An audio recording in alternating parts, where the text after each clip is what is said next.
Welcome back to Redlining. It's been a wee while, but here we are. And we're going to do a little bit of a plug now because we have Rouge Lining. It's another event coming to you from us. I believe it's our third, second or third?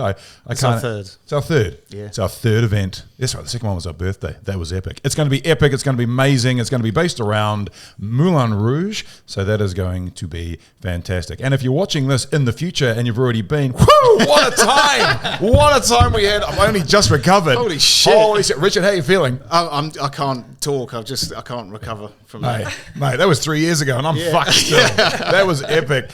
Sitting with us today is promoter and DJ, HEYLADY. Welcome to the show. Thanks so much for having me. No problem. Just bring up the microphone to your face a little bit. Yeah, Yep, get right in there. there. Get right in there. Feel it. So it's been a while since I've been trying for a while to get you on the show, but you've Yeah. been too busy, which is Yeah. pretty cool for Yeah. yourself. So you were part of the initial Redlining video that we did. We came and interviewed you during Yep. COVID, which was a bit shit, obviously. And I think it was during lockdown, actually, or one of the lockdowns. It was towards the end of it. Yeah, it was, wasn't it? Yeah. So we don't want to talk about that. But what we do want to talk about is how you're getting on after, and what's the last year been like for you in the industry, basically. It's been busy. It's been a really interesting time because, you know, while things are coming back, they're not quite there yet. So we've still got dance floors that aren't packing out, and we've still got promoters that are suffering and events that are suffering. So, you know, we still need everyone come and party with us. But having said that, it has been a really busy time. Summer was insane. It was such an incredible festival season, and I think after the last one that we didn't get, there was just so much electricity everywhere. Everyone was just so happy to be out. So it's been good. It's been good. So what kind of personal highlights have you got from the festival season? Closing Tani Fuzz Den with Cyril as Communicate was just the highlight. It was utterly amazing. It was just such a beautiful morning, and we had so many of our friends there too. So I started the Den 10 years ago, well, a little bit longer than that now, with a group of friends. So to be able to go in and actually play that closing set of the festival was like really special. Nice. So that was definitely a highlight. Playing main stage at Om this year was another one that was insane and huge. What's Tani Fuzz Den? I have actually heard of that one, believe it or not. What is that? So it's a festival in the Wairarapa. It's in Hinakura, on the most beautiful piece of land that a friend of mine owns. We initially started it just as a tiny little fundraising party for the land, and it went off. So there were the group of us that originally started it. We all had to step away. We just had too much on our plates, and we couldn't dedicate the time to it that it really deserved. But another crew in Wellington stepped in and asked us if they could take over. So they ran it for, I think, 5 years. And then the original crew all stepped in and took over again, and I did 3 of them, and then I stepped down from my role, which was helping Leon, DJ Coda, program the lineup. I just, again, too much on my plate, I don't live in Wellington anymore, so it was too hard to organise meetings, and so I handed over to the crew, and they are doing an amazing job. It is an incredible little festival though, it's my favourite place to play techno in the country. There's Cool. nothing quite like it. It's the most incredible setting, and the production is always second to none. The sound is out of this world. So it's an amazing party. What sort of attendance do you get there? The last few years have sold out, so it's 1,000. Yep. It won't ever get any bigger than that because the land can't take it, but it's nice. You know, I love the big festivals. Like I love Splore. But, they can be really overwhelming. And when you've got that smaller vibe happening, it's it's a little bit more personal. There's something about festival season in New Zealand. There's something about the environment here, or the environment you can have. I mean, there's something I've been absolutely amazed with. I've been to a lot of festivals over Europe, and as cool as they are and as big as they are, they don't share the kind of landscapes that New Zealand have. And like, you can go to these festivals and just be in complete awe of the area that you're in. Yeah. And put that together, the music and the atmosphere, and it's just unbelievable. Yeah. I totally agree. And when you think about some of the locations of the festivals as well, like, I mentioned Splore before, that's a great example. Who doesn't love wandering along that beach? Rhythm and Alps is another one. It's just like, there's something magical about being able to dance under the mountains. It's, Do you ever sort of, in the middle of your set, like, I mean, because you're kind of in the middle of it, just sort of like take a moment, maybe during a breakdown or like a long track, and just sort of take a deep breath and take it all in, have a look at the scenery. Sometimes you can look out to the sky and it's just stars everywhere and this massive dance floor. Do you ever have a chance to sort of, take in what you're doing? Yeah, depending on when it is, because, one of the things about playing main stage at Om this year was I couldn't see anything outside of the stage because all the lights are on. So often you're just looking out at darkness. It's like, there could have been 3 people. There could have been 3,000. I'm sure there wasn't. But I think there was a few more than that. I hope. How many times have you played Om? That was my 4th time. Yeah. How long's Om been going for?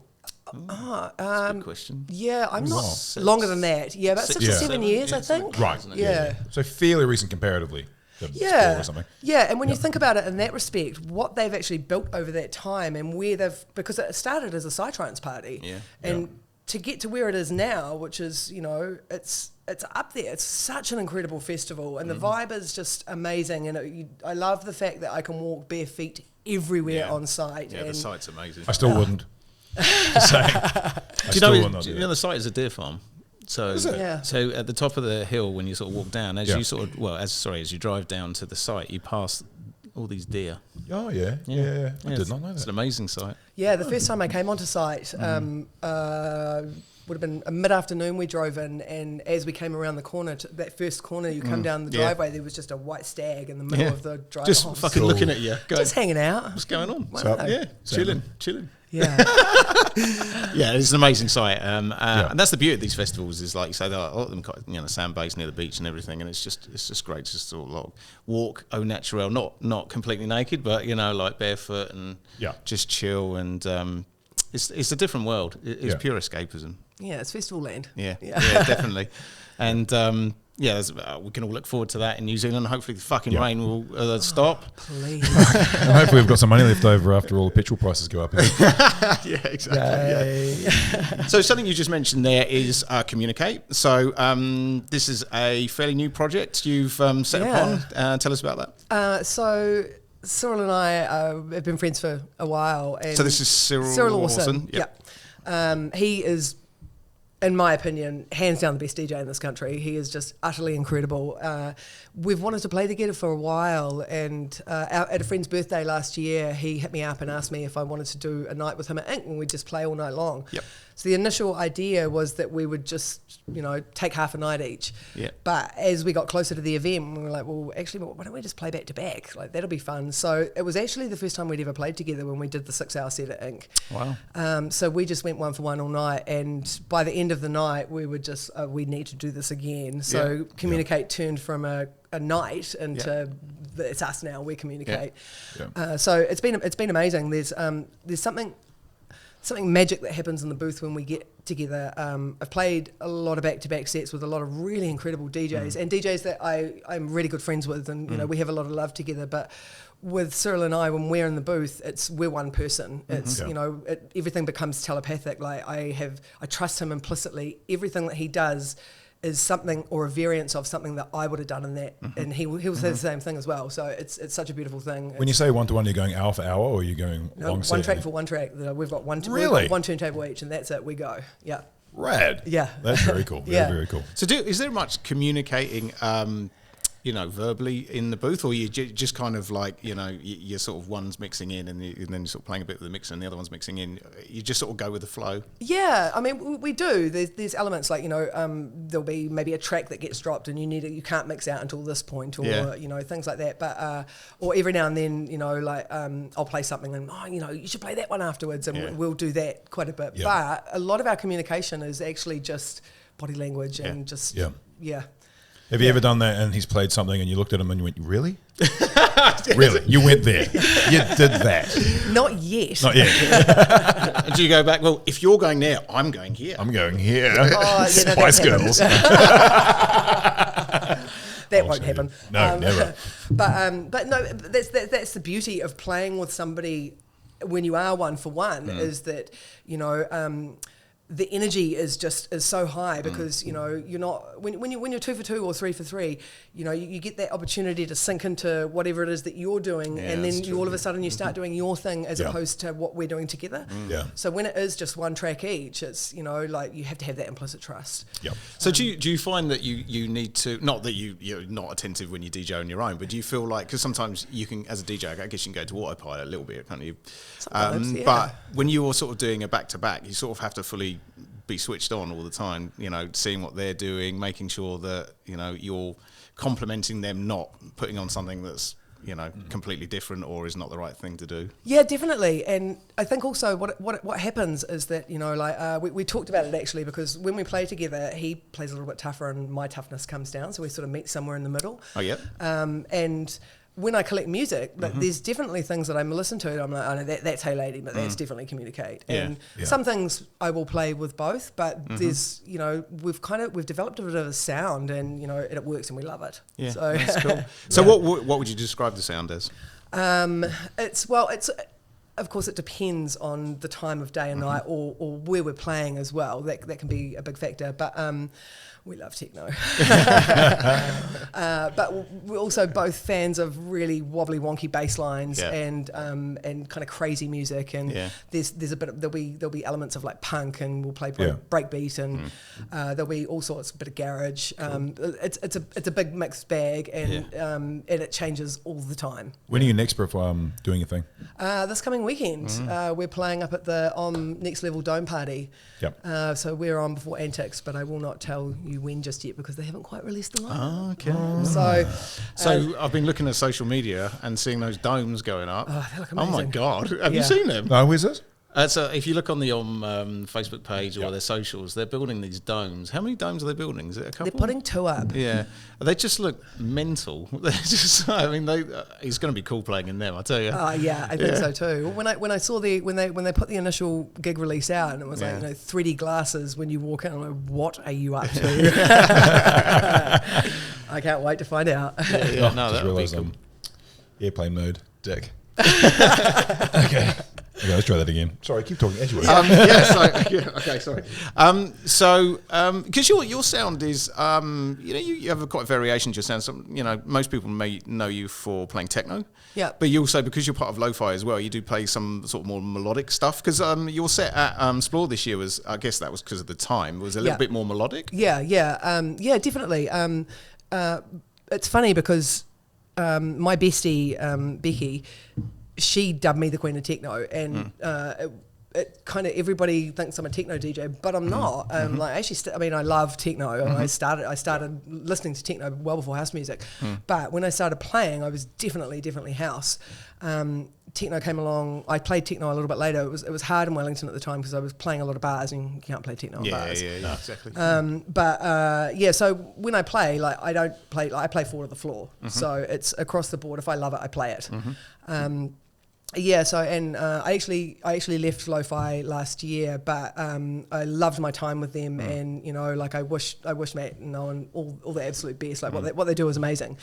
Playing with them definitely brought that deeper house side out of me again. So you know, I do thank them for that. So I assume at this year that when you were playing main stage, you went back to playing techno. Oh yes, it was big techno sector. That was cool. I hark back to when Caden Webster was on here.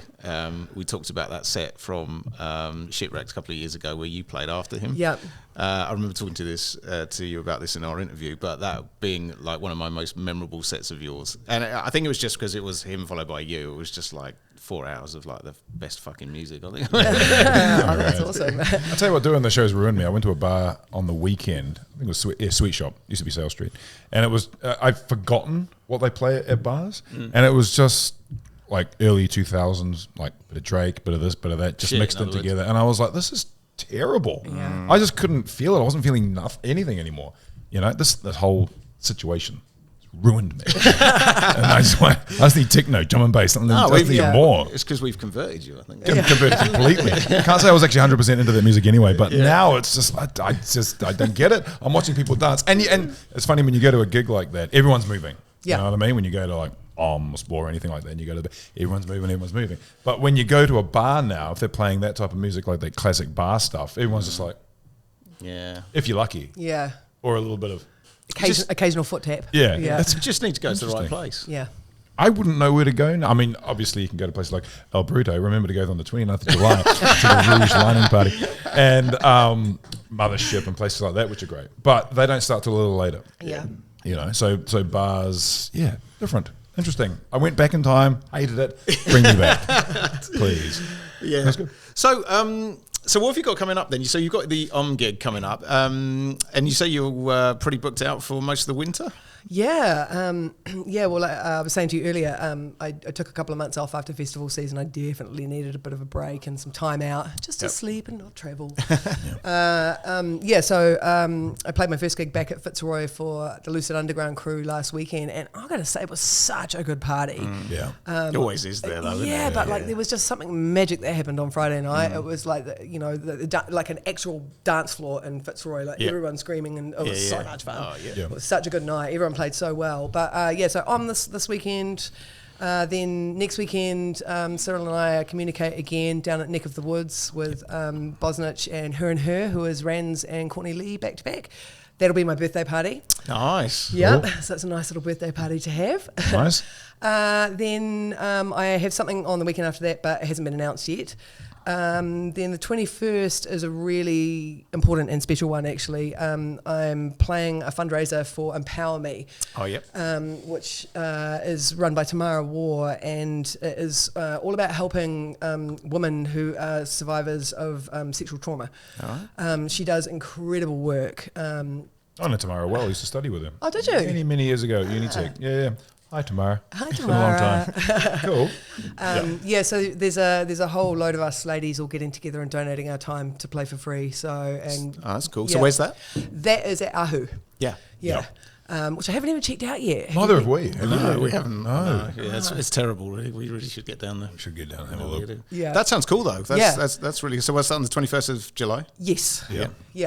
And then I have something else on the weekend after that, but again hasn't been announced. So. Okay. And then I've got a weekend in the snow. Bring it on. Which snow are you going to be? Going down to Whakapapa. I was going to say swimming in Whakapapa. Oh, nice. Do you swim in snow? And how much is great? Too cold. Yeah. Oh, that's rad. Cool. Yeah. Nice. I haven't had a snow weekend for a good few years, so it'll be nice to get down. There's a big group of us going, so it'll be fun. Sweet. Nice. It's a good snowboarder. I can't. I'm not allowed to do it anymore. I've got a totally ruined knee, so I'm just going to go down and enjoy the snow and. Okay. Maybe drink some mulled wine by the fire. Cool. Is it a good opportunity for gigs down? We don't hear much about winter festivals, winter gigs, apart from you got the Queenstown Winter Festival, which happens every year. But I mean, you got Whakapapa. There seems to be an opportunity there for more and more. Is there that sort of thing going on? Yeah, well, there's Mardi Gras happens in Owakuni, which I think is a George FM thing. Yeah. Am I that wrong? I think it is. So that happens. There's definitely some events that go down there, but I've never actually played in Owakuni. I've got mates that have, and they like it always goes off because ski season it's packed, it's busy, people want to party. But personally, I haven't actually played down there. I played in Queenstown and Wanaka over winter. That's always a good time. Yes, it is. So let's talk about how you think events are going at the moment. So obviously coming out of that pandemic, the first summer back was pretty cool.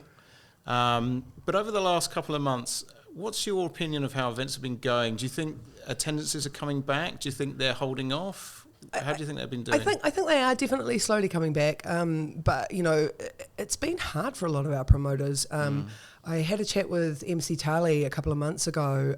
Because is this a drum and bass thing as well, or is it just house music that's struggling? But I know that a lot of our promoters have been, crying out like, please come down. And there's been some amazing events as well. But I think it's kind of a twofold thing. There's a lot of people that are overseas because they can now.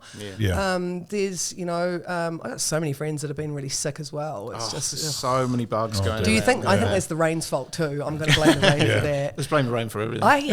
I'm down with it. So I think people are kind of, maybe money's a bit of an issue too, because we are just coming out of a pandemic and, But there has been some really great gigs lately. Like I went and saw Trent Moller the other weekend. Oh God, that was amazing. I'm still over it. But there was a really great turnout for that. And then there was a group of us that went down to Neck of the Woods for Jamie Larnick's Wave Becomes Particle, and that was absolutely packed. It was really good to see. It's just like I feel like it's starting to maybe come back. Fitzroy was busy Friday. I went down to Pig and Dan afterwards at Neck of the Woods. That was busy. That's good. So I'm like, hopefully it's coming back. But we need you all on the dance floor. Come and party with us. Yeah, no, I'm hoping obviously before the pandemic it was pretty good the nightlife, wasn't it? We had the crowds going and people there. We need to get to that point again. It's going to take a couple of years. Yeah, it's definitely going to take some time. It's certainly not something that's just going to be like there we are. Speaking in broader strokes, though, how could New Zealand, in your opinion, improve in the gig and nightlife scene on a regular basis? Not just gigs, but the actual week in, week out. Yeah, that's an interesting one, because I was sort of actually, as we were talking about this, I was thinking about Ink Bar, and I did a couple of the guest and residents before we had, or actually it might have been like after that first lockdown that we had, and it was really humming, and Ink was humming before then as well, and it is starting to come back, but it's just those regular little nights where it's just the residents playing seem to be not pulling as much of a crowd, and I don't really know what we can do other than just go out and support. Because I've had the last couple of months off, that's something I've really tried to do, is to actually just get out and go and support my friends. And it's always nice to go out, not as a DJ, and just hit the dance floor too. It's fun. But yeah, the more people can do that, the better it is for all of us. Yeah. Do you think that I know there's some promoters that are bringing in internationals, and do you think more internationals coming to New Zealand would help, or is it all about trying to promote local talent, or finding the balance? I reckon it's the local talent right now, because we have such an abundance of it. It was a local talent that got us through lockdown. Exactly. We had brief periods of good times in 2021 and 2022, or like it seems like forever ago now. But we had those brief times, and it was the locals that actually got us through. Yeah. And we managed to get 5,000, 10,000 people in festivals when they were allowed to be open, and it was all Kiwi acts with a couple of international sprinkle here and there. Yeah. And I think we owe it to them, almost it feels like. We owe it to them to actually give them more of a top billing. Yeah, I think so too. That festival season that we had that was locals was incredible. Yeah. Every event that I played, I'm sorry, I did not miss the internationals at all. I'm such a massive advocate of our local talent anyway, and I think 9 times out of 10 they blow internationals out of the water. Yeah. But that festival season was incredible, because it was amazing watching so many of my talented friends, but also New Zealand's talent, getting all these primetime slots on these big stages that they never would have got before, and because of that, some of them were actually brought back again this season, and so. But with the opening up of the borders, there was a lot of, we need these internationals, we need them. But I don't know, do we really? I don't know that we do. I think that when I look at the international gigs that have been happening, there has been, promoters are losing money because they need X amount of people to get these, to be able to pay for all of this. It doesn't cost that much for our locals. And our locals are just as good. They are so good. They are so good. I totally agree. Absolutely agree. Ooh. So have you got anything planned? Have you got anything possibly pipelined in for 2023-24? Looking ahead. Yeah. Do you think that far ahead, you people? Or you people. Yeah, definitely. I can't really talk about what is locked in for the summer already, because nothing's been announced. But Cyril and I booked for Communicate for New Year already. Sweet. There's a few little bits and pieces that I've got penciled. And there's a few things that I'm just not going to miss. One of them being Carl Cox. I know we just talked about how great the locals are, but it's Carl Cox. It's Carl Cox. Yeah. Have you seen Carl Cox play before? No. Oh yeah. Oh, you have? Yeah. I've seen him. I've got a huge projector screen at home, and over lockdown, it was amazing. Carl Cox, all that sort of stuff. So Carl Cox even bigger than he is. Yeah. He was big. Yep, very big. I saw Carl Cox in 1997 in a festival in Brighton. Oh wow! So it was called the Essential Festival, and he had a techno tent there, and he played last. And the tent, it was one of those days where it was really hot, and the tent was packed, so it was raining inside the tent. So everybody Oh, sweat wow. went up and it started. No one gave a shit because it was so good. But I've seen Carl quite a few times. Seen him in Amsterdam, nice. Dance Valley. No, he always rocks, man. Oh, and He's he's so just good. such a lovely human, like the most beautiful, humble human being. Yeah. Have you read his book?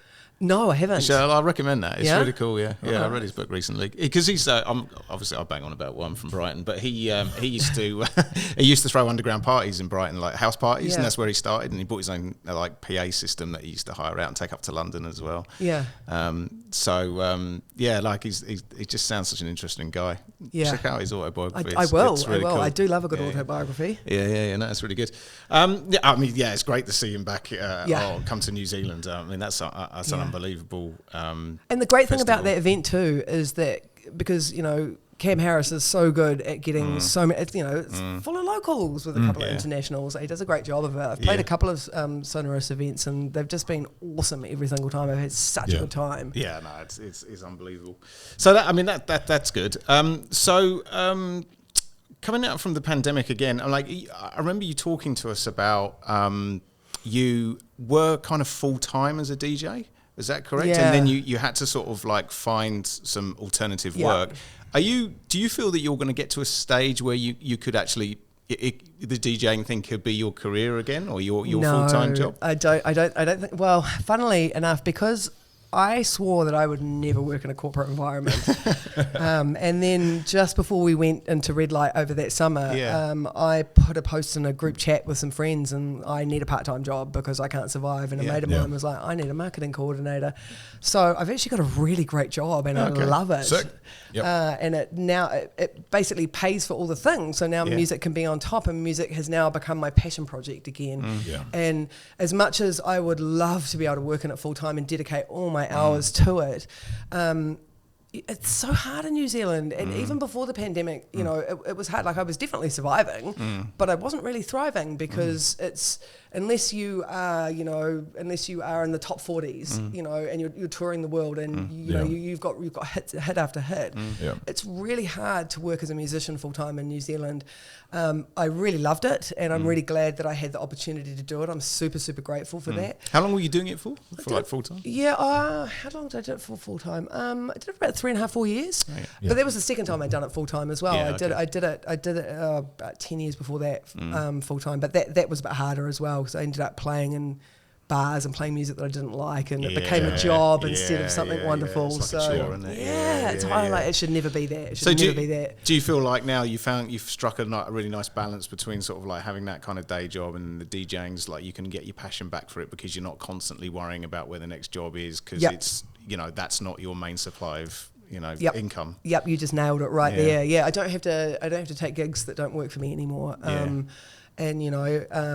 It's I find that now, I mean, I put everything into my music when I play anyway, but now I find that there's just an element of stress that doesn't sit on my shoulders anymore. So it's like when I get up behind the decks, it's like everything just goes in. I'm still spending just as much time hunting music and I'm about to go into the studio with a couple of friends too. We've got a label launching soon, so cool. Yeah. Oh, wow. Can you talk about that? Yes, I can talk about that. Let's talk about that then. So let's talk about the label. So it actually started, it was an idea that I came up with at Tani Fuzz Den a couple of years back, but it's morphed a little bit. So it's something that Cyril and I are doing with our friend Cooper Khan. Yep. Who also is an incredible DJ. Initially, we've actually changed the name, so we're going to call it Communicate as well, because it's just such a good name. Yeah, that's great. So we've got a couple of tracks off a few friends that are incredible. One of them is off Sonoy and Jake Rattler. I've been playing it for the last 4 years, so I basically wrestled them to the ground over the track. You can't give it to anybody. It's my tune. I feel just as invested in this tune as you, and you made it. So we're going to do a remix of it, and basically we're going to kick the label off with releasing our own music, and then we've got a couple of projects on the boil with some friends that have come to us, and we really want to release their stuff as well. So so we're hoping to have some stuff. Cyril's just got back today from France. I just picked him up from the airport earlier. Oh yeah. So once he sort of gets over the jet lag, we'll get together and get this really cranking. But yeah, we're really excited about it. Is this an opportunity to promote New Zealand artists to the rest of the world? Absolutely. That was why I came up with the idea initially, because what I found, I had so many of my friends coming to me and talking about how they were having a really hard time getting signed to anything. You know, we are really at the arse end of the world, and you know we can't get up in people's faces. We can't we can't stalk them and bang on their doors and play my music. It doesn't work that way. So yeah, it is about also providing a platform. We've got some great labels here already, though. And they're doing amazing work. There's so much cool music that Kiwis are making. So much cool music. So is it? Sorry. No. Is it a competitive? You say there's a lot of labels here already. Is it very competitive? And is it you guys going to be chewing at each other's ankles, or? I don't think so, because firstly I'm too tall to do that. Agree. But I don't think so, because there's a lot of different sound. Yeah. And because of that, because of the fact that there is such a lot of different sound, all of these labels are doing really different things. Right. I don't. It's a funny one, that whole competition thing. Like I have a real thing about it. It's like we're not here to compete with each other. We're here to lift each other up. Yeah. And by lifting each other up, we raise ourselves as well. And things can only get better when we do that. So totally agree. Do you think there's an issue with that here in the house and techno scene? There has been. Not so much now. Do you think the pandemic has almost sorted that out? I think it was on its way before that hit. I definitely, when I moved back from Melbourne, which is, what would that be, like 4 years ago maybe? I really noticed it when I came back to Auckland that the people were working together rather than battling each other for everyone's tiny little space. Yeah. So it had started, but the pandemic has definitely brought everyone together. It's definitely far more of a family feeling now, and that's what it used to be like. It was definitely like that in the late 90s and early 2000s. So. That's what the whole scene's all about, right? Oh. It's kind of that environment that you can go and be with friends and meet new people and just be yourself. Peace, love, unity, respect. Exactly, that's what it is. Sorry, I was just going back to the New Zealand artists. Are you surprised that more New Zealand artists aren't recognised over in Europe and in America? And yes and no. Yes, because they're talented and incredible and they deserve to be recognised. No, because of what I just said before. We are so far away, and it's really hard to get picked up and be in that eye if you're not actually able to be there and throw yourself in. So it's all about sort of like being there and playing and promoting your music that way. Yeah, definitely. But then, you think about it, we have got some, Caden Webster just had his track played by Pete Tong. Mad, it's so cool. Yeah, that's mad. That's cool. And announced on Radio 1. So, it's awesome. Sonoy's doing amazing things as well. Yes, friend of the show. That's right. I'm Pete Tong. No. Technology's changed things a lot though as well, eh? So it's just way more accessible. It's almost as though the playing field has gotten a lot bigger. Yeah, so the playing field gets bigger. So what happens in New Zealand, because we're so far away, we have been tending in the past, not just music, but in a lot of different industries, to beat people down so that we can pick ourselves up. But now, rather than beating people down, we have to make ourselves louder. Yeah. So now we can, and that's a way better way of doing it. It's like, I will prove that I'm better than that person, or not trying to sound too competitive, but rather than stopping others from actually coming up as well. Oh, yeah, absolutely. I mean, this is why mentoring's been such an important thing for me throughout my career, because this is, we're not here to prove that I'm not here to prove that I'm the best. I'm here to have a really good time and do what I love. And, by raising others to do what they love, that just, like I said before, that elevates what I do, and it should be the same for everybody. So mentoring is a big thing that you do, right? Yeah. So you've mentored. Did you mentor Becky when she first started DJing? So CJ Funkerfield actually taught her. Yeah. But I met her and I pretty much fell in love with her the night that we met. And she definitely is somebody. I think I remember saying to him on the night, I know that you taught her, but I'm taking her under my wing. She's mine now. Definitely her. Miss B was another one. Yeah. And she's just, watching her shine is just utterly incredible. Yeah. She's such an incredible producer. She's one of the best that New Zealand's got. But there's been a few, but I really like it as well because I had that help when I was a baby DJ, and DJ Coda in Wellington was my sensei, and a lot of doors closed to me when I first started playing. I'd been a promoter for a really long time, and it was a very sexist time back then as well. It was girls don't belong in the DJ booth. Which is so ridiculous, and I'm glad that's changing. So he stepped right in behind me and gave me a set of decks and some stripped back vinyl or some stripped back Detroit techno, and that was me. It was like practicing every single day until I got out to play. And I think it's really important because if you've got somebody that can give you that little bit of a hand and give you some advice and just be there to listen when things don't go well or when things go great.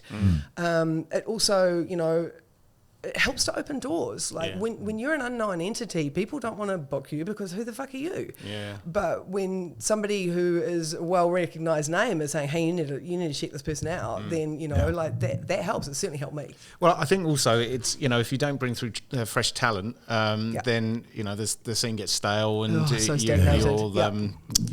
just have the same people playing over and over again. And then there's no evolution. Yeah, right? Absolutely. And that's the cool thing. It's like, I look at our scene now, we have so many young, incredible DJs coming up through the ranks, especially women. There's so many amazing women, and, I'm a massive advocate of more women on the stage. And actually just more diversity in general. We don't need to have the 6 same white guys playing every single gig. And, that happened for a long time. It happened for a long time. And in all the cities across New Zealand, it really did. It was like, these are our people, we book them. Yeah. But it gets boring, right? Yeah. It's like you're just hearing the same sets over and over. So it's really awesome. It's been a beautiful thing to watch all of these acts rise and do amazing things. What about people who attend the house and techno events or electronic music events? Do you see a change in the kind of demographic that's coming to the shows? It's younger. It's cool. No, we're getting older. Why are you being like this? Yeah, it is younger. Yeah, definitely. Because if you think about music, there's swings and roundabouts with everything. Like drum and bass will be really popular, or like for a while there it was like dubstep and trap, and so over the last 5 or 6 years, like house and techno has really made a massive resurgence again, and I think it helps having younger acts again. This plays into what we're just talking about, right? Having these younger acts coming through and playing their music, they're bringing their friends along, and the last few times that I played club gigs, it's been a young crowd. It's awesome. It's awesome. And the more that happens, the more our scene grows as well, because as you just stated, we're definitely getting older. It's like I've got a lot of friends that are like, I got to get up and mow the lawns on Sunday. I just find it fascinating though when you think about like people like Carl Cox and Fatboy Slim and all those other guys. They're now 60s. And they're still going. Hard. And that's cool. And I just think it's going to be interesting for the punters to watch them get older and try and keep up. You know what I mean? Try and keep up because you look at Carl Cox and he keeps up. Like his schedule's crazy. I know. I honestly don't know how he does it. I think he must be some sort of trans-dimensional being. I'm not sure. Yeah. It is weird because he lives in Melbourne now, doesn't he? Yeah. I think he splits his time between the UK and Australia, doesn't he? Yeah. Do you know what? Right at home, I have some 7 kg dumbbells that I sort of work out. This is fucking heavier. Yeah, the heavy glasses. And you were right. Yeah. The Northern Lights we got from Northern glasses. Yes, we got those from Sweden. Thank you. Sponsor me. Send us more. Cool. Yeah, actually, I wouldn't mind if they sponsored me too. It's a really nice glass. They're butty, eh? Yeah. They're beefy. I wouldn't want to drop this. Not on your foot. Not on your foot. Yeah. Not on the foot. Well, even on the floor, because I think it would make a hole in the floor. Yeah, no, it'd be like, what were those old Nokia phones? It's like one of them. These things are incredible. Indestructible. They're like, these are like cockroaches. They're never going to die. Okay, we do digress. I was lifting up. I was thinking, and that's how you keep fit in your 60s. You drink out of those glasses, and you just keep going, and you get the exercise. And it's perfect. It's weight training. I love it. So as a DJ, I always like to ask this question, and I've asked this question to many of our DJs, but what is the kind of strangest thing that's happened to you when you've been DJing? Oh, wow. That's a good question. I had a woman once come and bring me half a cheeseburger and ask me to play her some Janis Joplin, something I can dance to. What was the relationship between the cheeseburger? I don't know. She just came in and she was just like, well, so she asked me if I could play something she could dance to, which is always my favourite. And so I asked her like what, and she said Janis Joplin, and I was like okay, and I've got. She had her hands like this, and I've got something I could bribe you with, and I honestly didn't. I thought it was something else, and she just handed me this half a cheeseburger. It was okay. That's amazing. I'm not really sure what to do with this. Wow. Okay. Yeah, that was pretty special. Did you play Janis? Unfortunately, I didn't have any in my crate. I can't even think of one remix of a Janis Joplin track that there's been. No. There probably is, because there's everything, right? Exactly, but like, it's not like thinking, oh yeah, I got that, that one I got. She did Mercedes-Benz, eh? Yeah. That one. That's the Janis Joplin? Oh, Lord, won't you buy me yes, Mercedes? I think so, yeah. Mercedes-Benz, Benz. Go dubstep. That was I take it she was inebriated. Yes, I think so. She did come up to me a little bit later that night thinking that I was the bar, and she asked for a shot of bourbon. So, yeah. I mean, it can't have been that bad, because she was still there 3 hours later. Well, so. That's what it is. Do you ever get while you're DJing? Do you ever get that person that's like always at the front and is just like so out of it? They're just like, oh yeah, and they're like always there, like they throughout your whole set. They're just like. And you're like, oh, I wonder what they're doing. Yeah, there's definitely been some face chewing. Have you had any, apart from Janis Joplin, have you had any other unusual requests? I got asked for the Doors one night, which is, I've got an incredible remix. I've got a couple of remixes, but I've got a remix of Riders on the Storm, which is so amazing. So I played that, and right in the middle of it, it just totally drops out, and it's just got the piano. Oh, is it? So good. So good. Yeah. It's so good. So yeah, that blew his mind a little bit. I've been asked for Meatloaf. That was another. That was another interesting one. It's like 60s rockers. Obviously, they seem to come to my gigs. I don't know. This is the thing that I don't get. However inebriated you are, is that if you're listening to electronic music, house techno, whatever it is, to come over and ask for something completely different, to assume the DJ is going to go, I reckon we'll change this up. I reckon this is what it needs, a bit of Meatloaf. I reckon that's what the crowd wants. Look at this packed dance floor. They are screaming Meatloaf. Oh, Hollies, that'll work. Good. Yeah. I've had people hand me their phones before with YouTube track. Like, can you play this? Or my favourite, actually, do you remember the little iPod shuffles? Those They're little, like tiny tiny ones. Yeah. She handed me that and asked me. I mean, she wanted Snap, so at least she wanted something with a bit of but she just handed me an iPod shuffle, and it's on there. I'm like, what am I supposed to do with this? Thanks. So do you ever get people handing you like literally a USB stick that they go, oh, can you play my track? I just created this shit. Or my other favourite is like, do you mind if I just jump on and play this? It's like, you know what? Absolutely, because I'm not being paid to be here at all. This is actually, I'm just biding my time before I head off for something else. So jump on. In fact, it's completely accidental. I'm here. I don't know how. What are these? This is amazing. Yeah, this is my first time. So how did you get started out? What inspired you to get started, and how did you start? And does doing weddings suck as much as it sounds? I was actually a promoter for a long time before I was a DJ, and I was super happy being a promoter. I loved it. Yeah. I really loved it. I loved actually everything about it. It's stressful and full noise, and it's just amazing.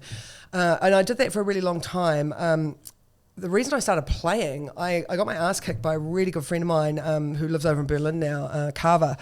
I ran it was off the tail end of a big series of parties at Sandwiches that I'd been running, and I was really burnt out and exhausted. But I did one little Sunday night of Labour Weekend party down at a bar called Good Luck, which turned into 121 many years later. And I just did it with a couple of locals, and I brought a friend of mine out of retirement, and I gave him some music, and he's such an incredible DJ. He's just started playing again too, actually. I'm super excited. Keep playing, Stoffer, keep playing. But he didn't have any music, so I gave him some music, and even though the way he played it was amazing, it wasn't how I wanted to hear it. And I'd gone up to the street for a cigarette, and I was having a bit of a moan. Oh, Carver actually asked me, before I had the moan, Carver said to me, oh, it's a great night, you know, are you enjoying it? And I was like, well, you know, it's just it's not really how I want to hear this music. And he was like, so what okay. was it he was doing that wasn't? It was just not how I wanted it put together. Okay. It was like, was it the selection of tracks he was playing in the order he was playing? Yeah, totally. It was like, if I could, I think I would have gone up there with a ruler and been wrong track. But, you know, it was like, the place was packed. It was going off. He was playing a really good set, but because it was the music that I had downloaded and collected, and I wanted to hear it how I wanted to hear it. Yeah. And so I had a bit of a moan with Carver, and he kicked my ass and just was like, you are not allowed to have this conversation with me anymore. We've had it too many times, so you need to learn how to play, and if you suck, that's okay. Then we can have this conversation forever, over and over. But I've been through your record collection and it's incredible, and you're not going to suck, so you just need to get up and go do it. So I went round to a friend's place the following week and just stood there with 2 records and mixed them back and forth until vinyl. I learned. I played vinyl for a good few years before I moved to CDJs. And then 6 months later, I got booked with a girlfriend of mine. We were playing as a duo to play support for Derek May. That was your first gig? No, that wasn't my first gig. That was my first international gig. That was although having said that, it was probably only about my 3rd or 4th gig. Fuck. Yeah. Whoa. Okay. Yeah, that was like, and he stood over off our dance floor, and we were like, oh, go to some of my dance floor. And then it just kind of went from there. I never learned with the intention to play out. I learned once I started, it was just, I have to master this now. Yeah. I learned because I wanted to just know for myself that I could play. I was quite happy to just actually do that in my bedroom and keep promoting, but it's just not quite how it panned out. I'm very grateful for that. How long did it take you to master the beat matching on vinyl? I did it on my first session. Unnatural. It's one of those things where it just sort of clicks, right? Yeah. I mean, to be fair, like, you know, I do remember the moment that I got it, looking at my, like, it's working! But, you know, like, I could hold it for about 30 seconds at that time, I think. But, once Coda gave me the decks at home, I had a set of busted old 1200s. Yeah. They were the old Technics out of a club called Tato, which is where I cut my teeth in the 90s. So they'd been hammered a little bit. Yeah, pitch control fucked. Like, you turn it on and with the lights on, everything's just ridiculous. So, but he said to me when he brought them over, if you can play on these, you'll be able to play on anything. Yeah. So the idea was 2 records, mixing back and forth, try and hold it for 30 seconds, try and hold it for a minute, try and hold it for a minute and a half. The goal was to get up to 3.5 minutes. Yeah. And did you practice using beat matching on the same record, or was they two different? 2 different records. Yeah. But I didn't worry about trying to put a set together until I could actually hold that mix. And then actually Cooper and I listened to my first solo mix that I ever recorded. Maybe about 4 months ago. Yeah. We put it on, and I was like, this is not going to be good. It was great. You should upload it. You should upload it. It's on my SoundCloud page. Oh, is it? Yeah, right. yeah. Okay, I'm going to check that out. It's on my SoundCloud, maybe on my Mixcloud page, actually. What year was that? Oh, God. Because I'd been playing as a duo for a little while, so that was the first solo thing that I did. So that was probably about 10, 11 years ago, maybe 11, something like that. And that was a vinyl one? Yeah. Wow, I'm definitely going to check that out. Yeah, I'll send you the link. I'll go find it, because I don't. It might not be. I don't even have it anymore. I think it's just up on. It might be on Mixcloud. I'll go have a look. I'll send it. What we'll do is we'll post it to the Redlining Facebook page. Oh, we don't have to, but oh, well, people, but I'll definitely check that out. Yeah. What was the name of the duo? Jeff. Jeff. I know. Do you know what? I was about to go, is it Jeff? I mean, like, JEFF or GEOF? JEF. Where'd that come from? Jeff. Yeah, and Jeff. Yeah, and we had like dots in between, because then we were like, oh, what is it? But people kept asking us what it stood for, and we're like, Jeff. Yeah. It was actually my friend's son who had this whole, his grandfather's name was Jeff, and he was having this thing with me one day, and he was going on about Jeff volcanoes with magma, and I was like, I'm going to call us Jeff. That's what we're going to play. Why not? Why that's not? Cool. Yeah. So do you ever dabble? Have you got any turntables at home, or do you ever dabble back in the vinyl? Oh, I love playing vinyl. I would still be playing vinyl if I could. I love it. There's something so magic about the tactile nature of it all. It's just, I love it. Would you never think about doing a vinyl? You know, like Greg Churchill does black wax. I know. I don't have enough vinyl anymore. I got most of my vinyl stolen. It's expensive, isn't it? Yeah. Yeah, I had about maybe 8 crates of vinyl stolen long time ago. Yeah, I know. It was a long time ago now. I've still got my favourites. So that's the important. Right. I've got my flight case full of all my favourites. So I've got maybe 2 crates left now. There's not really enough to put a set together because some of it's hip hop and funk and soul and all sorts of other things. So So when you started out DJing, what was it? Was it techno? It was house. House with a bit of techno. Yeah.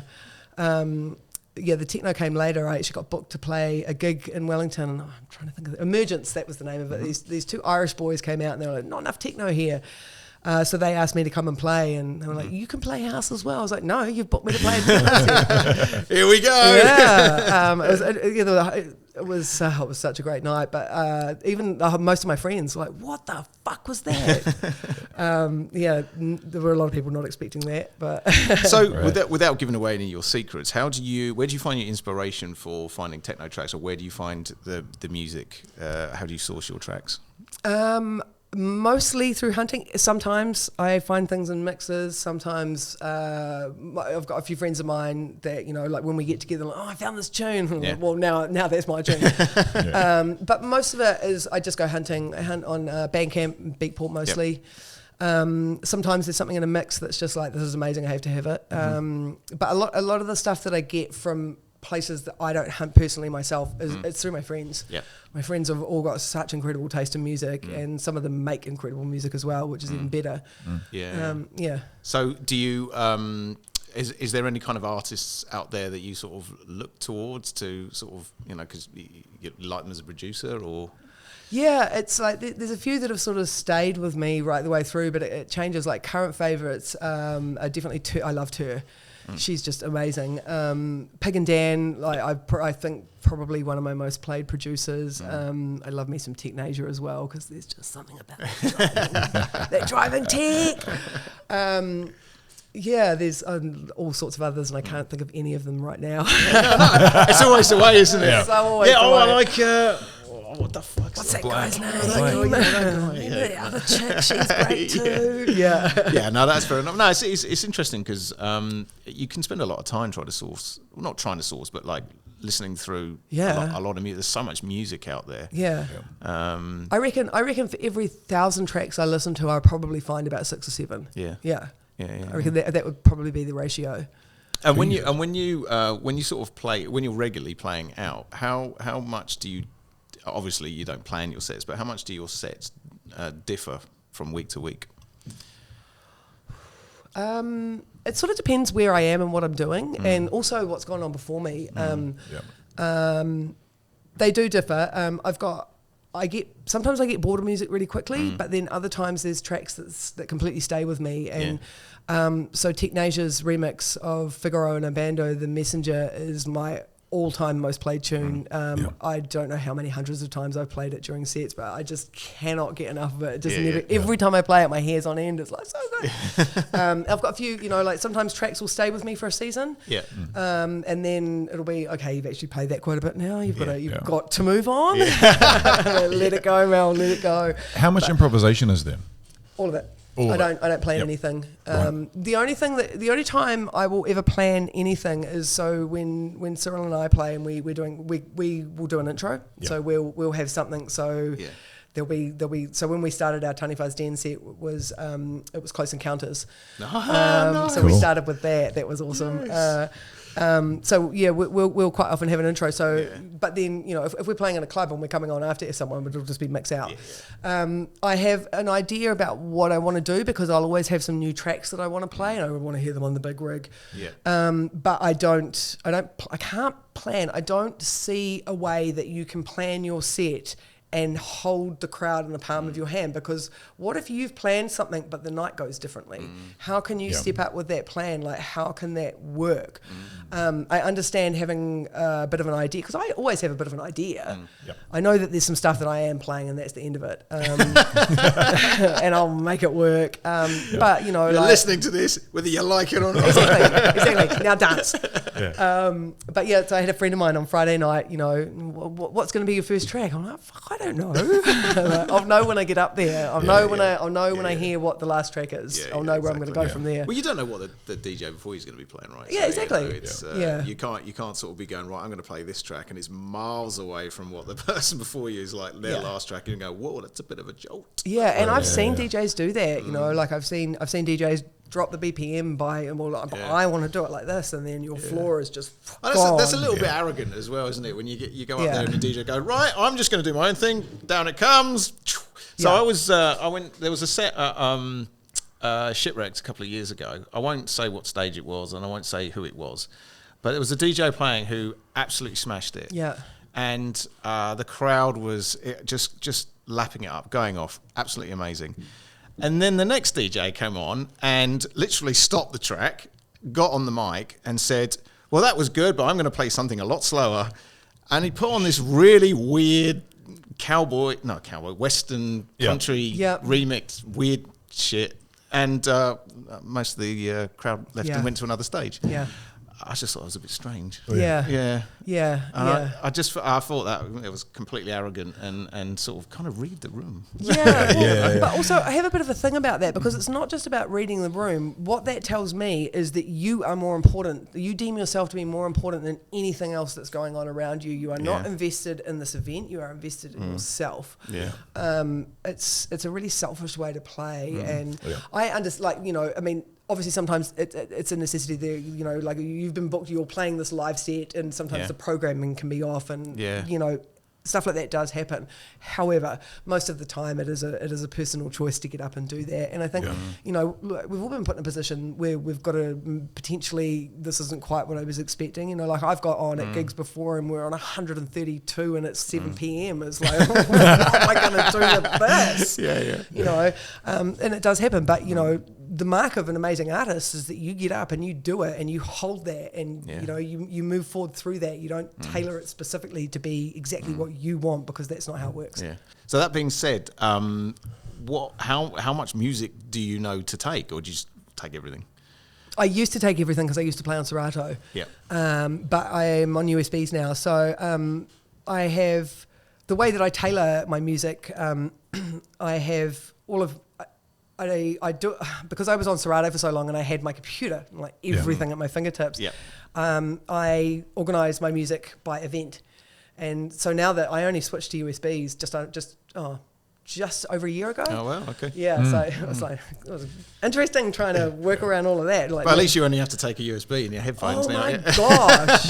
No, you don't have to like plugging shit in as well. I can be a fancy lady and walk in with my handbag on my shoulder and my headphones in there. It is great. It's so much easier. But because I have everything programmed by event, all my stuff for past events is there. So I'm like, okay, I want this track. I know where it is. So I have and I've always got an after hours folder, and I've always got you know, there's always something heavy techno there. There's always bits and pieces. So no matter what situation I'm thrown into, I can deal with it. Are you always thinking sort of how many tracks ahead would you say you are thinking when you play? Sometimes I will think ahead. Sometimes I'm like, okay, I want to do this, but you know, in order to get there, I have to do this first. Because if I just go from here to there, everyone's going to be like, wow, I'd be like that guy with the Western tune. Like, this is not what we were expecting. But so sometimes I think ahead, but one of the things that I really love about music and about playing music, and it's the same when you're on the dance floor, it's immediacy. You're in the absolute presence. You're living for now. And so I try not to think too far ahead, because it's just like, right, what am I going to do next, rather than what am I going to do in 10 tracks time. It's like, and sometimes I'm like, okay, in 10 tracks time I'm going to do that, and then I've completely forgotten about it. I've gone off on another tangent anyway. Sometimes I get there, sometimes I don't. Do you ever get to that point where you're like, you get indecision about what you're going to play? Like you're sort of like, the track's ticking along and you go, I'm going to play, oh no, I was going to play that. And then you get to like a minute and a half left, you're like, shit, I need to pick something. Occasionally. Or are you in complete control of what you do? Occasionally. Well, I have a bit of a thing about flow.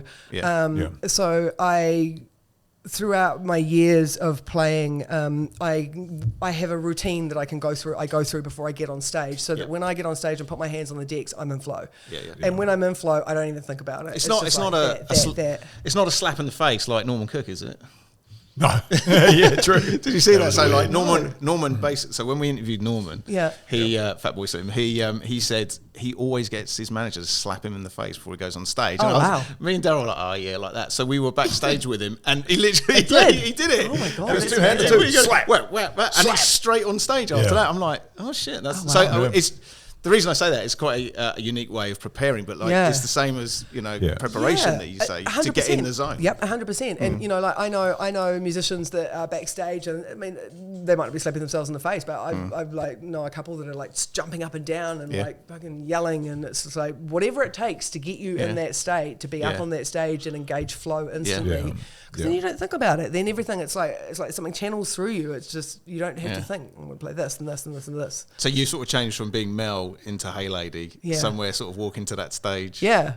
That's cool. I like that. Hey Lady's like a coat I put on. It's time for her to come out now. Yeah. When you are in the throes of being creative, and if you're wanting to try something different, and you bring down the RPM or you bring it up, and the crowd just isn't responding, how long does it take for you to try and bring it back? Is it like a car, you can just flick it around and do a handbrake, or is it like a semi-truck and it takes a few kilometers to actually, bring it back? Good analogy. We'll do it inside a track. If I've put something on and the sound's not working, I'll get out of that and go to what I know is working, and then we'll go from there. And it does happen sometimes. Not as much now as it sort of used to, because I think I've got a name now, so people come knowing that I'm going to do something loose at some point. I'm just going to go off on an absolute tangent, because I get bored quickly.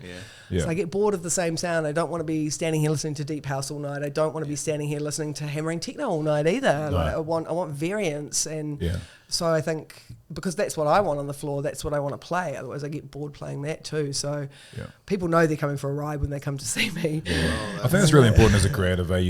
What entertains you? Yeah, like definitely. what works for me. If this works for me, it's gonna, these are the people I want to attract. Otherwise, you end up just, making boring documentaries for the rest of your life and not really entertaining anyone. Because you're not entertaining yourself. Yeah, absolutely. It's a similar thing. And it's funny because people talk about reading the crowd, and like I don't think that's. I think that's bullshit. I don't read the crowd, as it were. What I do is that I play for myself. I play what I love, and because I love it, that energy transposes out onto the floor, and the floor can feel it, and then that energy starts to come back. So now you're in this figure of eight of energy just flowing, and you can feel it. If someone is passionate about what they're doing, like you're gonna love it. Look like you're enjoying it, right? Yeah. You don't read the crowd; the fucking crowd can read you. That's 100%. Well, I was just saying, you can't read the crowd if you've got a lot of lights in your face. No. You're on your own. And that's the thing. It's like Rob Warner and I were having a conversation around this not so long ago, and I think it was Jeff Mills that was talking about it and saying that there are times where you do not see that crowd in front of you, so you just have to trust that you've got this, and it's going to be fine, and you know what you're doing. You're a consummate professional. You love your music. It's all going to be good. But it can be a bit disconcerting when you can't see the crowd. Can you hear them? I know the music's pretty loud, but can you hear them? Yeah. So there was a point in my OM set actually, maybe about 20 minutes in, and the noise dropped out a little bit, and I just heard this screaming. I was like, "Oh, okay, there's people. They're there. Yes. All right, keep breathing, lady. Keep going." As long as it's not, you suck. That would be so bad. That would really suck. Yeah. That would really suck. And I'm sure it's never going to happen for a very long time. Mel, Hey Lady, thank you very much for coming on the show. If you could please remind us, what have you got coming up soon? What have I got coming up? So this weekend on the Friday, I am playing the Undie Party back-to-back with my bestie Becky. Cool. Saturday night is down at Neck of the Woods as Communicate Again. The following weekend to be announced, and then the 21st, if you come and support us on the 21st for the Empower Me fundraiser. This is a really important initiative. The work that they do is utterly incredible. So Hopefully see you on a dance floor soon. And just say, where's that? That's at Ahu. That's at Ahu. Yep. Yep. Okay, Yeah, cool. we'll put all the Yep. links down below so anyone Yes. can go along, buy tickets, go and join in, Yep. and party until whenever the partying stops. I have no idea. Thank you. I'm not even sure either. I'm just there till it stops. Wicked. Awesome. Thank you very much again for coming on the show. Thank you so That's much our for having hour, me. and thank you. Yeah, it's been brilliant. Thank you. Yay.